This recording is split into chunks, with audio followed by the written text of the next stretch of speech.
how to set up sales tax in QuickBooks Online. Hey guys, in this video, I am going to show you how you can set up sales tax in QuickBooks. So make sure to watch this video till the end and let's get started. So the first thing that you want to do is open up the QuickBooks website on your laptop or PC. After that, sign into your account and you will be redirected to this page.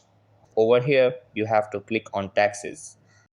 Then you have to click on use automatic sales tax. After that, you have to enter your physical address.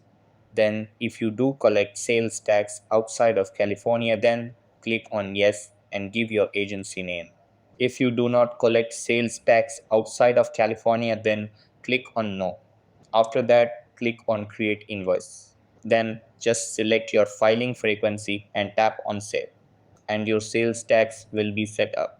So that's how you can set up sales tax in QuickBooks Online. That's all for this video.